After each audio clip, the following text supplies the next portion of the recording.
Desde a publicação do Decreto 9.057, que regulamentou a educação à distância no ensino superior há 2 anos, flexibilizando a abertura de cursos nessa modalidade na área de saúde, a polêmica está lançada. Conselhos regionais e federais de medicina, fisioterapia, enfermagem, veterinária, odontologia, entre outros, se manifestaram contrários à medida. A regulamentação também sofreu reprovação do Conselho Nacional de Saúde. Para as instituições, o que está em jogo é a qualidade da educação em uma área que lida diretamente com a vida. A crítica não é em relação às ferramentas de modernização do ensino superior, mas a falta de cuidado com a qualidade do processo de formação. Segundo as entidades, mais do que habilidades técnicas, os futuros profissionais de saúde precisam desenvolver, durante a graduação, a prática do relacionamento com os pacientes. Aprender através da vivência como lidar com situações reais, participar do serviço e da inserção na comunidade. A importância do ensino presencial em saúde. Esse é o tema em questão no programa de hoje. Nossos convidados são o enfermeiro mestre em educação especialista em farmacologia, Ricardo Patuleia, ele que é professor da FMP-Fase, e a presidente do Conselho Regional de Enfermagem do Rio de Janeiro, Ana Lúcia Teles Fonseca. Muito bem-vindos, obrigada pela participação. Esse é um tema que afeta diretamente a saúde da população brasileira, né? Com certeza. E assim, recebemos, né, a notícia do decreto estupefados, porque a gente entende que existem profissões que a possibilidade do EAD, sem comprometer a formação, tá? Mas para a enfermagem especificamente, a gente, enquanto autarquia que fiscaliza e disciplina o exercício profissional da enfermagem, e a gente há de levar em consideração que nós temos uma categoria estratificada, né? Nós somos a composição da enfermagem no Brasil é de enfermeiros, técnicos e auxiliares de enfermagem, com complexidades distintas, né, professor, verdade, na formação. E a gente, enquanto autarquia que disciplina e fiscaliza, a gente repudia essa possibilidade na formação dentro de uma lógica muito simples de que a enfermagem cuida de gente. E o manejo do corpo humano há de se ter um preparo que não perpassa só pela questão teórico-científica, perpassa a questão ética da empatia, do manejo do corpo no entendimento de que o corpo é o templo da alma. Não tem interface ali entre o enfermeiro e o paciente, tudo, né? E essa relação, tá? Ela precisa ter um preparo. O cuidado que a enfermagem executa é um cuidado científico, que tem que ter um preparo anterior, mas que perpassa pelo manejo do fazer manual e a empatia que a gente precisa estabelecer na relação enfermeiro, técnico, auxiliares e paciente. Isso demanda, tá, formação que não há a possibilidade de ser feita por distância, porque o arcabouço teórico-científico da profissão, ele precisa estar casado com a prática. Patuleia, na verdade existem situações que não podem ser reproduzidas à distância, né? É verdade. No ensino à distância. E a gente pode dizer perfeitamente que as profissões existem porque as demandas da sociedade existem. E à medida que a sociedade vai se modulando, vai alterando seu comportamento, vai aderindo à globalização, às tecnologias, a demanda do ensino também muda, porque vai se adaptando, né? Então a gente precisa entender que as demandas da área da saúde, elas esbarram em muitas outras demandas. As demandas sociais principalmente, a gente tem um país, vou usar o termo que a senhora usou, muito estratificado na questão social. Nós temos ricos e nós temos pessoas muito pobres, nós temos áreas de acesso extremamente boas e temos áreas de acesso ruins para o sistema de saúde, né?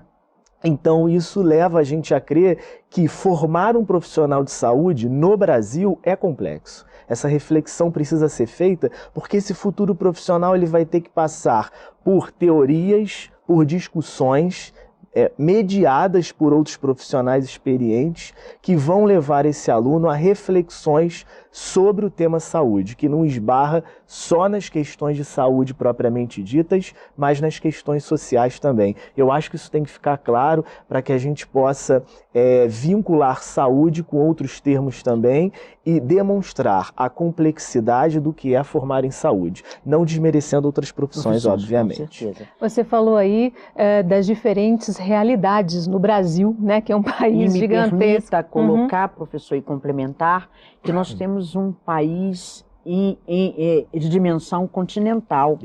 A realidade vivenciada no atendimento à saúde do povo da Amazônia é totalmente diverso, muito embora a essência do cuidado esteja lá definido na teoria e na ciência, mas a contextualização social, cultural, o que se vivencia de cultura na Amazônia é diferente do que se vivencia no sul do país, nos grandes centros urbanos. A realidade do interior, a gente está vendo a realidade hoje dos mais médicos, quando se tira um médico cubano, a população fica desassistida. Verdade. E hoje a gente tem uma discussão e um entendimento dentro de um modelo biomédico centrado na figura do médico, né? Como se só isso fosse o determinante de saúde. É importante, dentro de uma lógica, repito, da realidade que eu tinha quando eu me formei, da realidade atual, que hoje a gente precisa fazer um trabalho multidisciplinar,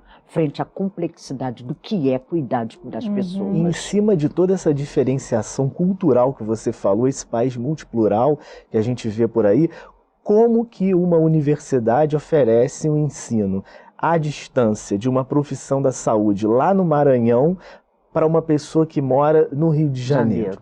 E digo mais, como que é ofertado o ensino à distância para uma pessoa que more no próprio interior do nosso estado e outra que mora na capital? As demandas de saúde, elas tendem a ser diferentes. Essa reflexão os alunos, os futuros profissionais precisam passar. A gente precisa entender que há diferenças que precisam ser tratadas de forma diferente. E normalmente o currículo do ensino à distância é um currículo para o país todo, né? Justamente com uma sede e de lá para todo o país, né? Verdade, verdade. Em se tratando de saúde, eu acho que essa reflexão ela não pode deixar de ser feita. Em se tratando de Brasil, eu acho que o ensino à distância, segundo mostram dados, desde de 2001 ele vem crescendo. De 2001 a 2009, pelos artigos que eu andei lendo sobre o ensino à distância, houve um aumento considerável do número de matrículas quando comparados com o ensino presencial. A legislação, a 5.905, só garante ao sistema CONFEM, Conselhos Regionais, a disciplina, a recepção de inscrição e a fiscalização do exercício profissional. Nós não temos nenhuma interveniência que possibilite a fiscalização das escolas de formação. A gente tem represado na Secretaria de Educação cerca de 400 solicitações de aberturas de cursos. E aí, a gente fez uma parceria com a Secretaria de Estado de Educação, onde a gente não tem espaço legal para estar fiscalizando. Contudo, hoje, a gestão do Conselho Regional de Enfermagem do Rio de Janeiro, 2018-2020, fizemos desde janeiro do ano passado um termo de parceria junto com a Secretaria Estadual de Educação. A parceria se deu justamente para que a gente tentasse intervir de alguma forma na formação dos técnicos de enfermagem, tendo em vista que a nível de graduação tem que ser via MEC, e o Conselho Federal já tenta há alguns anos estabelecer um assento dentro de quem define políticas públicas para a formação de graduação, mas a gente esbarra na legislação, o que não é impeditivo, com o nosso termo de convênio no Rio de Janeiro, da gente estar indo junto ao SEDUC nos locais para liberar funcionamento de escolas, aonde a gente vai lá e diz, olha só, o laboratório não atende a necessidade, olha só, precisa atender a isso aqui. A gente está no mês de agosto, propondo 2 audiências públicas para discutir com os coordenadores de escolas técnicas, tá? Um perfil mínimo de diretrizes curriculares para os técnicos de enfermagem, aonde o Conselho Regional de Enfermagem não abre mão de que 600 horas esteja reservado para a formação do técnico em estágio presencial, prático. Por quê? Cuidar significa interagir. Cuidar significa tocar. Cuidar em enfermagem significa violar, em alguns procedimentos, intimidade. E muitas vezes intuir, eu costumo dizer, né? Nós enfermeiros intuímos muito. A pessoa diz, não estou com dor, mas ela está, e a gente intui que ela está com medo de assumir. E essas reflexões devem ser feitas presencialmente, né?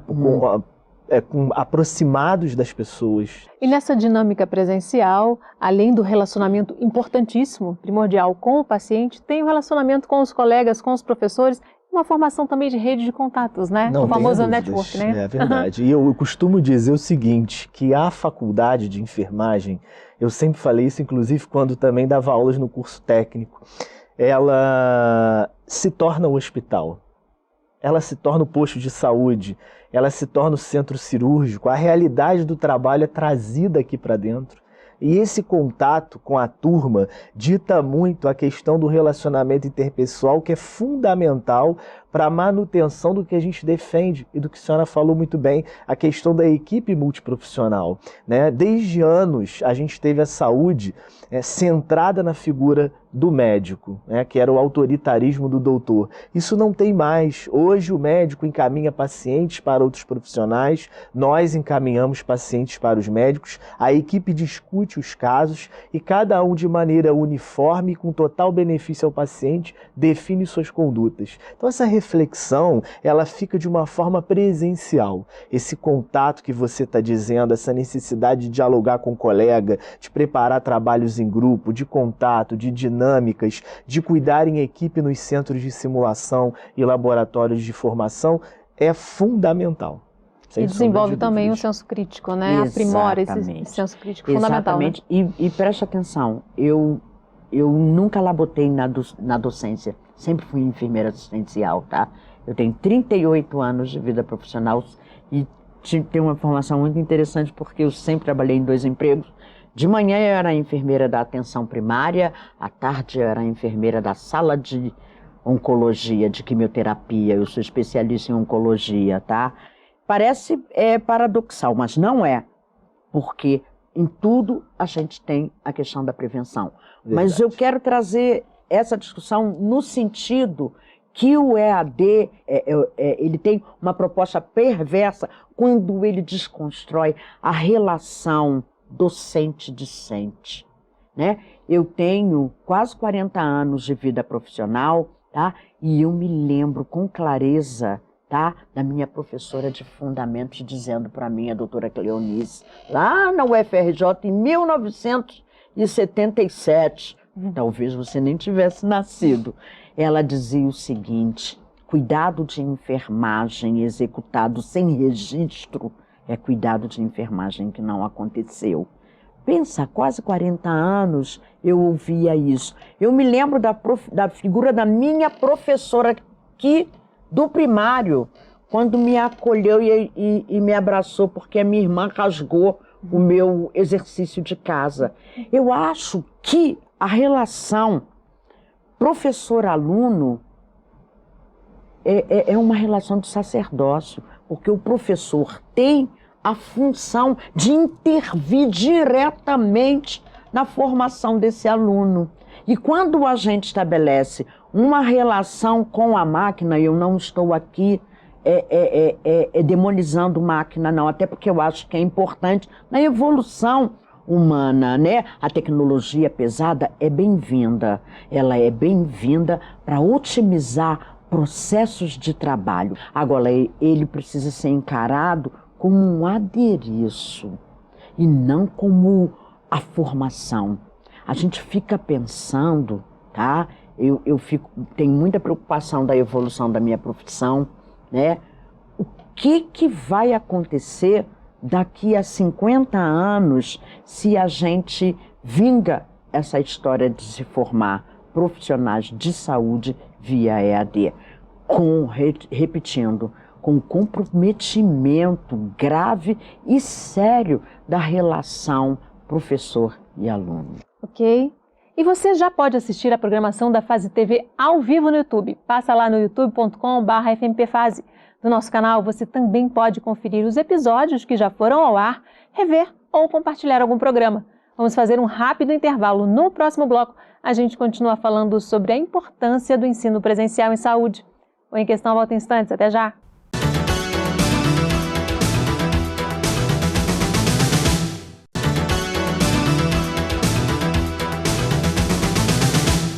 O Em Questão está de volta com o tema A Importância do Ensino Presencial em Saúde. Nossos convidados são o enfermeiro, mestre em educação e especialista em farmacologia, Ricardo Patuleia, ele que é professor da FMP-Fase, e a presidente do Conselho Regional de Enfermagem do Rio de Janeiro, Ana Lúcia Teles Fonseca.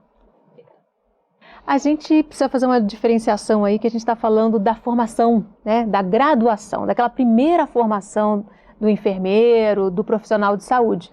Para quem já é formado, já está atuando na área e quer fazer uma atualização, que é super necessária, que hoje em dia a educação ela é continuada, né? A gente não pode parar, aí um curso à distância é bem-vindo, né?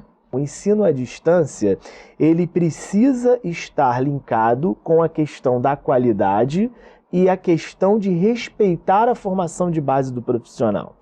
Então, quando você fala em atualização profissional, essa pessoa sim já está formada, essa pessoa sim já tem seus plantões, seus deveres na sociedade, essa pessoa sim precisa ter um acesso mais dinâmico às atualizações. Então, a gente precisa inverter a discussão. Eu preciso formar um profissional bem formado, com bases sólidas, que depois vai para o mercado ter suas múltiplas funções diante da sociedade, mas que esse profissional, então, vai ter o direito a ter o acesso a ferramentas digitais que atendam essa demanda do mundo moderno. A gente precisa fazer essa inversão e essa discussão.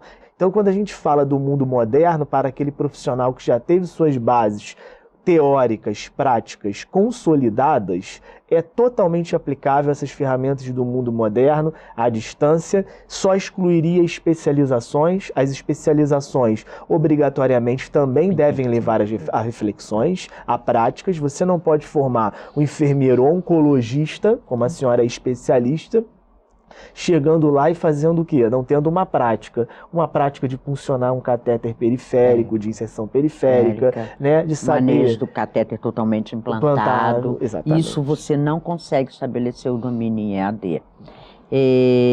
Eu sempre fui enfermeira assistencial, eu tenho 5 cursos de especializações.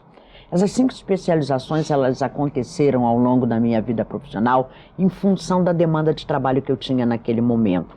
É um desafio quem está no mercado se manter atualizado, porque muitas vezes, pelas jornadas de trabalho extenuantes que a gente tem, nós não temos uma legislação de carga horária semanal, a gente luta, as pessoas fazem uma equação simples. Há 19 anos que a gente luta pelas 30 horas no Congresso Nacional. Não são 19 anos, são 50 anos que a gente luta para você entender um pouco do quanto a composição da equipe de saúde, 60% são profissionais em enfermagem, não se há nenhuma medida de saúde sem a presença da enfermagem. Verdade. Não acontece. E uma inquietação que sempre me acompanhou a minha vida profissional inteira: se eu sou tão importante, por que eu sou tão invisível? E o EAD, para a enfermagem, vem ratificar isso. Porque hoje você encontra problemas até dentro do entendimento do profissional, dentro da composição da equipe de saúde, tá? Porque cada um tem o seu quadrado. Se interligam, com certeza, uma equipe multiprofissional. Mas a gestora do cuidado é um enfermeiro. O gestor do tratamento é o médico. O gestor da reabilitação é o fisioterapeuta. Que quando a gente une os conhecimentos e os saberes, tá? com um único objetivo, tá? O atendimento à necessidade, ao agravo de saúde, tendo em vista que a gente ainda não tem uma cultura de prevenção nesse país. Não temos. E à medida em que o sujeito busca o sistema de saúde, na maioria das vezes ele está com a saúde agravada. E olha só, ninguém vai querer ser mal atendido, ninguém vai querer ter a saúde agravada, porque ele parte da premissa que ele precisa sair ou igual ou melhor do que quando entrou, em função de uma formação à distância. Digo para o senhor professor que a questão da especialização, né, nós temos uma formação generalista e temos um mercado de trabalho perverso. Ele te forma generalista e te quer especialista. Verdade. Né? E aí você tem que buscar esse conhecimento. E na busca pelo conhecimento, por exemplo, a especialização de oncologia, não dá para ser EAD. Não dá. Por conta do manejo específico desse nicho de pacientes, aonde o entendimento que se fechar um diagnóstico oncológico é o mesmo que está pegando o atestado de óbito já embaixo do braço. E a gente sabe o quanto mais precoce o diagnóstico, melhor o resultado das intervenções, que aí entra a tecnologia pesada, mas entra também o êxito do tratamento, o feeling de quem está cuidando, o entendimento, mesmo em etapas de cuidados paliativos, quando não se há mais, a dignidade da pessoa humana precisa ser preservada. E repito, EAD não dá isso para o profissional. E é na prática que a teoria passa a fazer sentido, né? Que você consegue perceber as lacunas que ficaram ali naquela formação teórica, como aplicar essa teoria, quais são os limites, não é isso? E hoje tem a questão do ensino integrativo.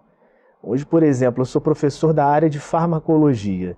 Quando eu ensino a ação de um medicamento, eu faço um link direto com o funcionamento do organismo, porque o remédio, ele altera o nosso meio biológico. Aquela molécula química que a gente toma, que a gente utiliza daquele remédio, ele altera algum funcionamento ali dentro da gente. Então a gente tem que entender o que? O lado biológico, fisiológico. A gente tem que entender o lado comportamental. O médico, por exemplo, quando ele vai prescrever um remédio, ele precisa entender o lado social. Esse paciente pode comprar esse remédio? Essa unidade pública de saúde distribui esse remédio? Porque senão o médico prescreve um Clavulim para uma criança, que uma caixa custa acima de R$100, essa mãe não vai ter condições talvez de comprar esse Clavulim e na unidade de saúde ela não tem acesso a esse medicamento.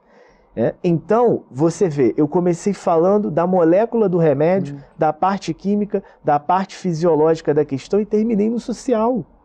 Então são complexas essas reflexões que são realizadas e na prática, quando a gente vai para a prática, a gente visualiza essas questões. Eu quando era acadêmico, vou dar um exemplo aqui, eu me lembro que lá no ambulatório escola, a gente tinha a rotina de realizar estudos de caso com a equipe multiprofissional. E naquele dia era medicina e enfermagem. E aí a gente estudou uma paciente na comunidade. E aí eu fiz uma apresentação sobre o cuidado, um plano de cuidados da paciente, e eu me lembro que na hora da acadêmica de medicina realizar a apresentação, ela colocou um remédio que poderia ser indicado para a utilização desse paciente. E aí a professora logo corrigiu e disse assim para ela, chamou a atenção, esse remédio é novo, esse remédio não tem no SUS. E a estudante disse assim, mas é um remédio altamente benéfico e que pode produzir os efeitos para essa paciente. Ela defendeu tecnicamente. E aí a professora da medicina disse assim para ela, eu vou repetir para você, esse é um remédio caro, nós estamos dentro de uma comunidade e conforme o Ricardo já mostrou ali na questão social, ela recebe um salário mínimo de aposentadoria. Você acha que esse paciente usará esse remédio? Com certeza não vai. Porque ele não tem um acesso no sistema público e teria que comprar. Então, muitas vezes, a gente não observa pequenos detalhes no meio dessa complexidade. E a gente estava lá presencialmente, num espaço importante, na comunidade, dentro de um ambulatório escola. Então, a gente precisa entender que o espaço de discussão presencial, ele é muito rico. E tem essa integração, né, do serviço com a comunidade, com o ensino, não é isso? Verdade, sem dúvida. Um estágio supervisionado, sem dúvida. onde o profissional experiente, o professor, vai estar ali balizando as decisões, né? Muitas discussões sobre, por exemplo, no Rio de Janeiro, a senhora vai me complementar, sobre as arboviroses que deixaram as unidades de saúde extremamente sobrecarregadas agora no início do ano. E as pessoas falam muito de sinais, sintomas, mas veja você que essas arboviroses, dengue, zika, chikungunya, elas exacerbaram por problemas diretamente ligados ao ambiente e ao comportamento da população, né? Os governos são ausentes no sentido do saneamento, de algumas práticas, sim, mas muitas vezes o comportamento da sociedade também faz com que isso ocorra. Muito lixo, a gente joga lixo em lugares errados. Não tem política de saneamento. Verdade, não existe, né? Isso realmente é uma lacuna que existe. Como que o aluno enxerga isso? Para o aluno enxergar isso, ele precisa sair da sala de aula. Vivenciar. Ele precisa vivenciar na comunidade. Ele precisa entender que até a violência dos grandes centros, principalmente em comunidades, influencia os indicadores de saúde, porque muitas vezes aquela pessoa não sai de casa para ir numa consulta porque está tendo um confronto na comunidade. Muitas vezes, unidades de estratégia de saúde da família, fincadas em comunidades, está impedido de abrir por conta da questão da violência. Verdade. Nós, profissionais de enfermagem, diferente de qualquer outro profissional da área de saúde, estamos incondicionalmente em contato direto, estreito com o objeto do nosso trabalho, que é o usuário do sistema de saúde, né? E muitas vezes nós somos questionados e inquiridos com questões que não é nem da nossa alçada estar respondendo. Aí você vai dizer assim, pergunta para o médico, pergunta para a fisioterapeuta? Não. A gente precisa dizer, olha só, eu bem não sei te responder isso não. Mas a gente vai buscar a ajuda do profissional ali para estar te dizendo. Essas nuances do exercício profissional, da enfermagem, tá? Que vai perpassar pelas 3 categorias, repito, tá?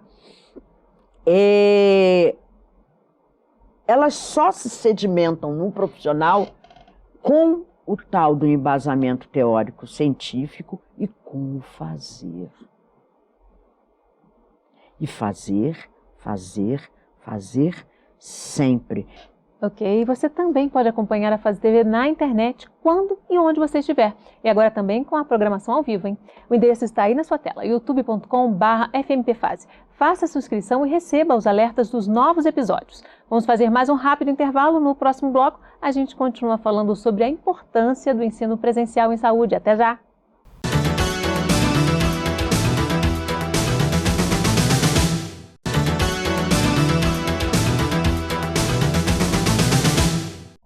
O Em Questão está de volta falando sobre a importância do ensino presencial em saúde. Nossos convidados são o enfermeiro, mestre em educação e especialista em farmacologia, Ricardo Patuleia, ele que é professor da FMPFase, e a presidente do Conselho Regional de Enfermagem do Rio de Janeiro, Ana Lúcia Teles Fonseca.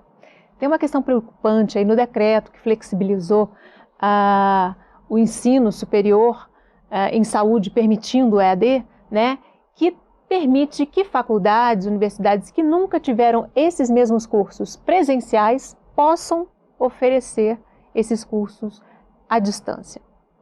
Bom, em minha opinião, esse decreto tem uma prioridade mercadológica muito preocupante, né? Porque dá uma autonomia às universidades e faculdades no sentido de oferecerem de uma forma independente esses cursos.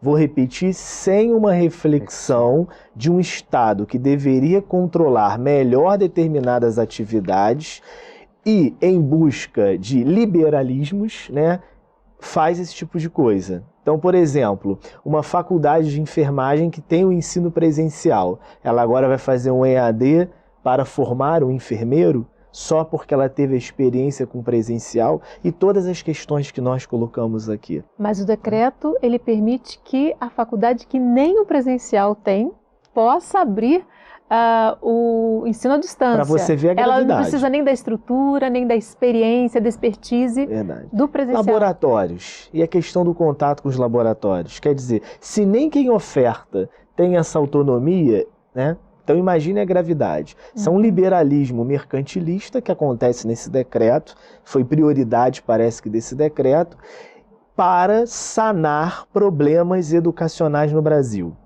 Falta de acesso, redução de custos, né? O problema do trânsito, da locomoção. Então isso tudo que vem acontecendo nesse movimento de EAD é para trabalhar essas questões, né, essas lacunas que existem, e que, ao invés de você trabalhar as causas dessas lacunas, a gente prefere trabalhar as consequências dessas lacunas, fazendo esse tipo de liberalidade. Então eu sou completamente... Acaba criando um novo problema e não resolvendo o problema original, né? E preste atenção, eu tenho um entendimento, tá? Enquanto cidadã, enfermeira, pessoa que sou, tá? Que esse liberalismo, essa possibilidade de você, enquanto instituição de ensino, que jamais vivenciou a experiência presencial, e oferecer a questão de EAD sem uma fiscalização do local de laboratório. Até porque o decreto ele também eliminou a exigência de visitas prévias. E aí a gente fica pensando o seguinte: a quem esse decreto está a serviço? Né? A gente sabe hoje que a gente tem grandes empreendimentos empresariais com interesse do domínio desses grupos no Brasil, que é um lucro fácil, né? A gente sinaliza, eu preciso formar profissionais. Olha só, comunidade formadora, nós vamos facilitar esses caminhos. Só que a gente sabe que por trás dessas questões há interesses inúmeros de um lucro fácil, um lucro sem o compromisso social da formação desses profissionais. E quem vai ficar para receber esse profissional é que, mais uma vez, vai pagar o pato. E se, desculpa o termo, mas não tem outra forma de me pronunciar, tamanha a minha indignação em relação a essas questões. Nós somos hoje 2.177.000 trabalhadores, tá? Numa composição de 23% enfermeiros e 77% técnicos e auxiliares de enfermagem. Desse efetivo, tá? 58% são negros, pardos. Mulato não se usa mais essa expressão, não é politicamente correta. E o que acontece? Quando eu ofereço a esse nicho, eu estou traduzindo qual a importância que eu dou para esse povo. Por trás desse decreto existem dois argumentos principais, que é você democratizar o acesso ao ensino superior e o outro, você combater a falta de profissionais de saúde no país. Por que faltam profissionais de saúde no Brasil? Por que falta acesso no Brasil? Mais da metade, consideravelmente, da população não tem saneamento básico, as estradas de acesso no Brasil, nós temos inúmeras obras paralisadas, nós temos péssimas condições de acesso. Então, será que não seria melhor, mais justo com a população tratar essas questões ao invés de tratar as consequências delas? E nós estamos exportando, professor, profissionais de enfermagem, tá? Enfermeiros e técnicos, tá? Para o Canadá. Para inúmeros, Alemanha, Alemanha, países, né? Eu assino por semana validações de... É um negócio paradoxal, né? De inscrições para o exterior, é uma média de 10, 12. Eu vou começar a fazer uma estatística, mas o que me chama a atenção para ir para a Alemanha, para o Canadá e Estados Unidos. Primeiro Alemanha, depois Canadá e terceiro Estados Unidos.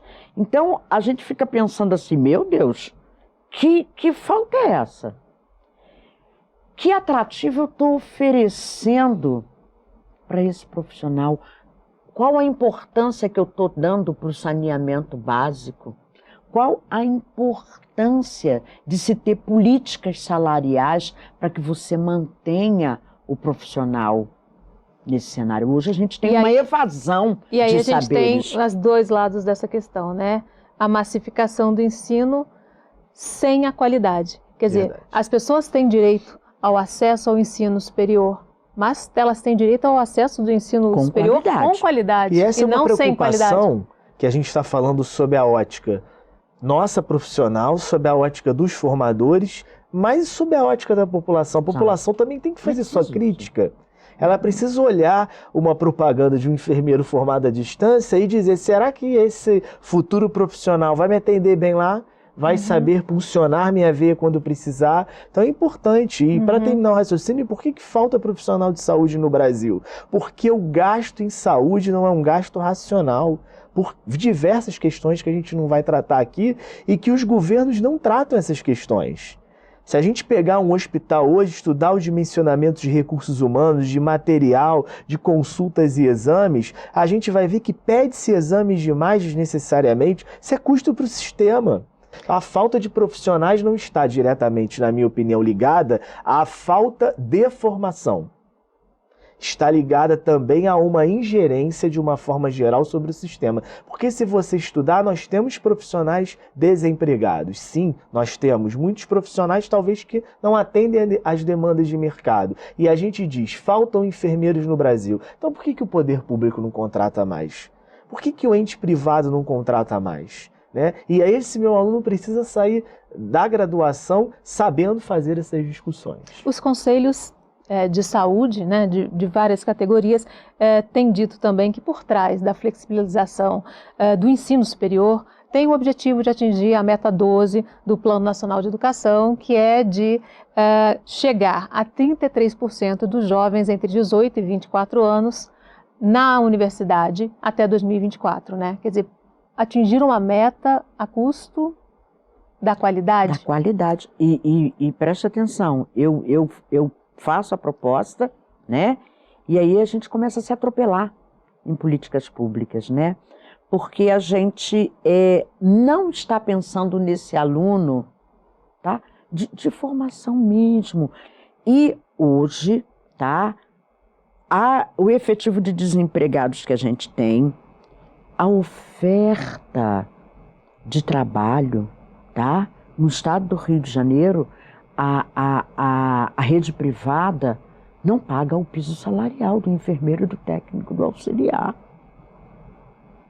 É uma lógica muito perversa, que tende a se deteriorar com a formação EAD.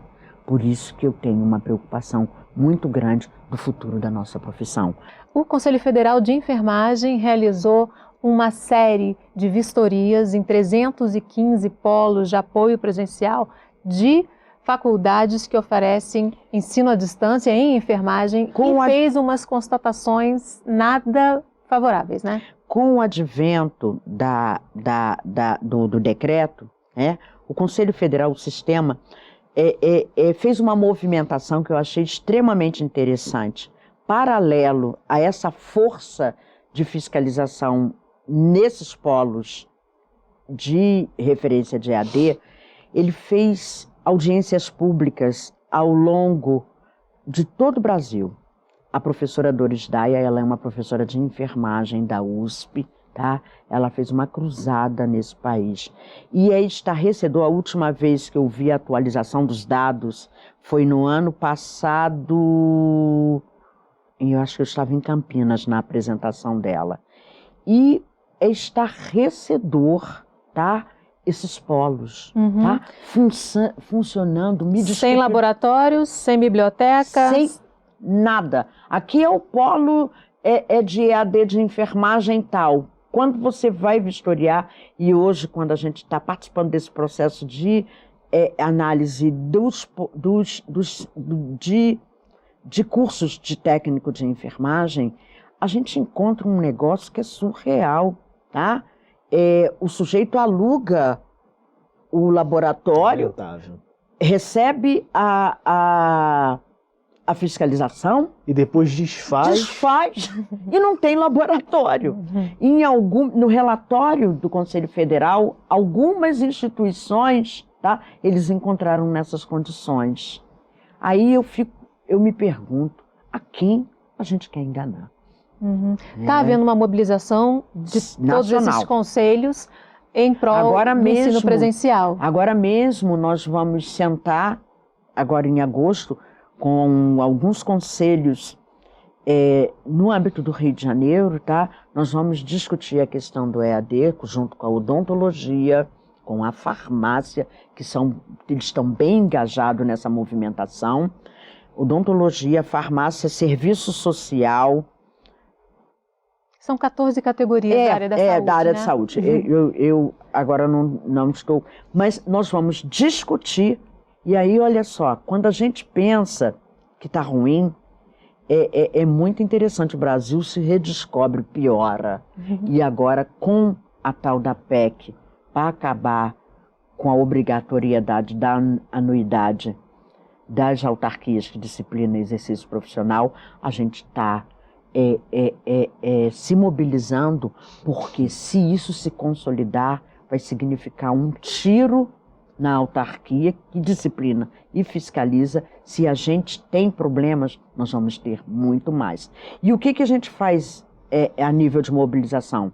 Conversando, trocando ideia, refletindo, sensibilizando, divulgando, buscando representações no parlamento de parlamentares de vanguarda que entendam e priorizem que não é dessa forma que se forma profissionais, tá? Essas coisas não são discutidas, né? E é preocupante. Mas a autarquia hoje, ela se reinventa, tá, Paulo?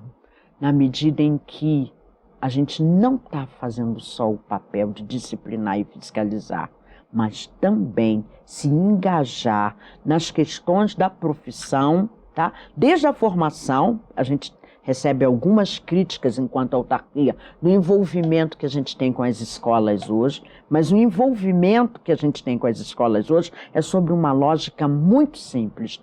O aluno de hoje é o profissional de amanhã. E ele precisa já, desde a formação, se familiarizar qual é a função de quem disciplina e fiscaliza. Agora, é uma coisa muito perversa também, né? Porque, a bem da verdade, a legislação brasileira confere o poder ao profissional de disciplinar e fiscalizar os seus pares, tá? Mas ela é uma autarquia pública. O atual ministro da Economia quer tirar essa possibilidade de autarquia pública, tá? Mas ela é sui generis, porque não entra um único níquel do poder público na gestão do conselho. E você falou uma coisa importante, né? O aluno de hoje é o profissional de amanhã. E é esse aluno, mediante tudo que a gente discutiu, mediante tudo que ele já vivenciou como usuário, como sociedade, é que deve também ser o primeiro crítico ao regime de ensino à distância. Ele deve fazer essa reflexão. Quero fazer enfermagem, mas de que forma eu quero fazer enfermagem? Que profissional eu quero ser? E, acima de tudo, que mercado eu quero opinar para a enfermagem? Então, esse futuro profissional que está iniciando, ela está lá como embrião do ser enfermeiro, ele precisa ter essa reflexão, esse engajamento, porque senão nós vamos viver, Fátima, uma banalização da nossa profissão, uma banalização da área da saúde, como se aplicar uma injeção no músculo fosse só aplicar uma injeção no músculo e ponto final. E que qualquer um possa fazer. Justamente. Ok, infelizmente nosso tempo terminou. Agradeço muitíssimo a participação de vocês. E a gente tem um encontro marcado no próximo Em Questão. Espero você. Até lá.